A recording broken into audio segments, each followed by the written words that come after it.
Well, hello again everybody and welcome back, and today we're on security pins. So I've made up this little demonstration piece.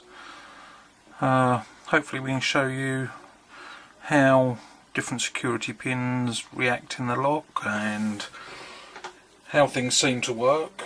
So for you, those of you who don't really know how they work, this should show you, and possibly even for experienced people.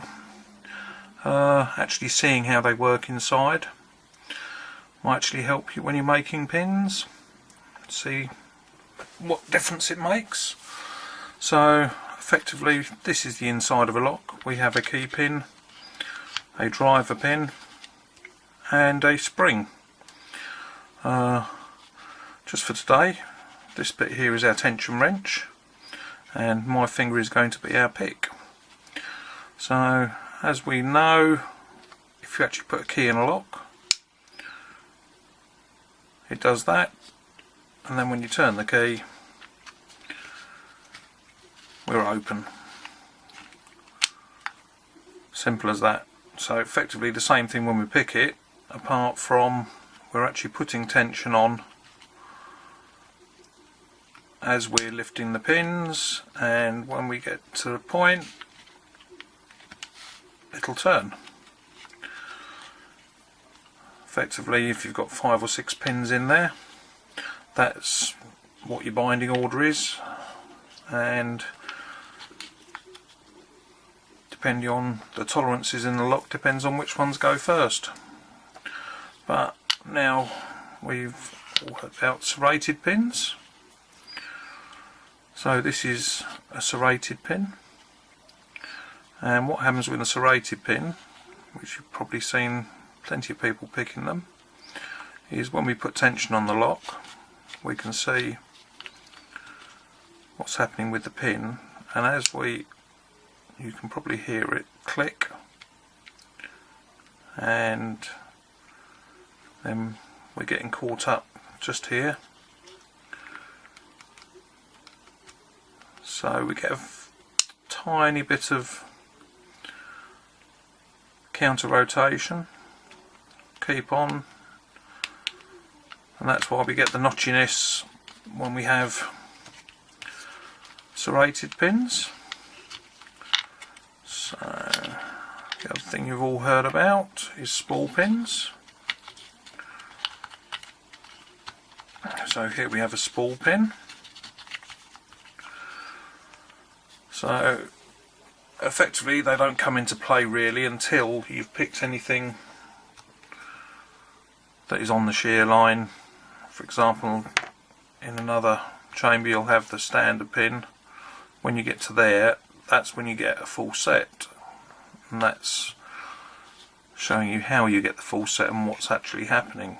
And then when you try and pick the pin, this is where, when you hear everybody talking about counter rotation, you can see it's a balance between how much tension I'm putting on and how much pressure I'm putting on the pick. And then we get to that point, and then that is a picked pin.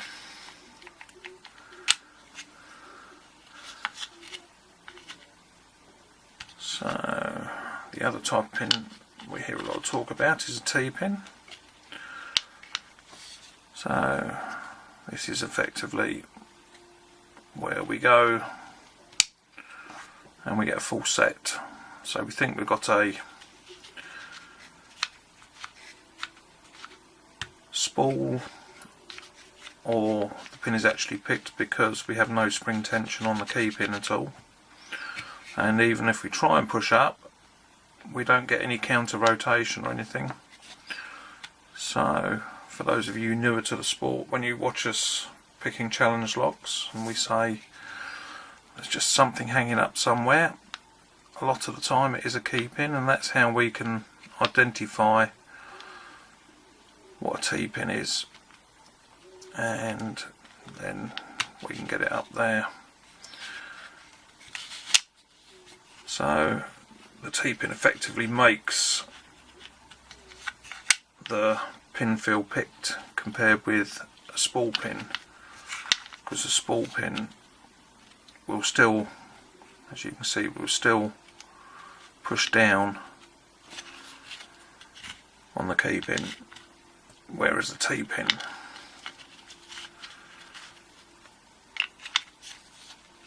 gives you that full set, but it exerts no pressure at all on the key pin. So that's what makes those tricky. But then what we can also have to deal with is threaded cores. So a threaded core doesn't make an awful lot of difference when you've got a standard pin, as you can see. Just straight up, but the times they do work is yet again with security pins. So if we start off with a serrated pin,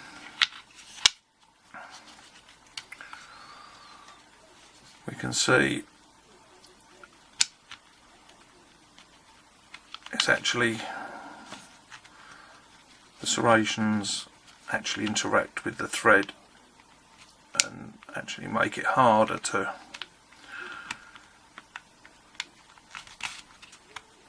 get the key pin up and get it picked. But they also have an effect with spool pins, because if we try picking this, we can see we can actually get the edges of the spool caught. So that now is locked, we're not getting any counter rotation. So that is one of the situations where you hear us talking about manual counter rotation. We'd actually have to turn the core back like so, and then it will actually get picked. So that's one of the situations if you've got undercutting,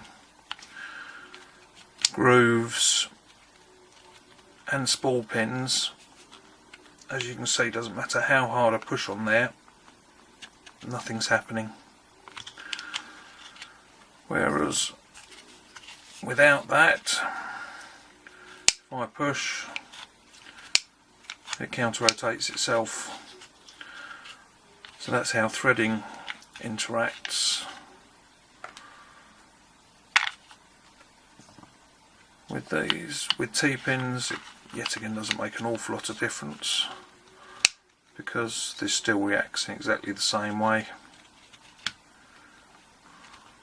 as it would have with a standard. I can get it to turn. Something's jammed, there we go. So that works in exactly the same way whether you've got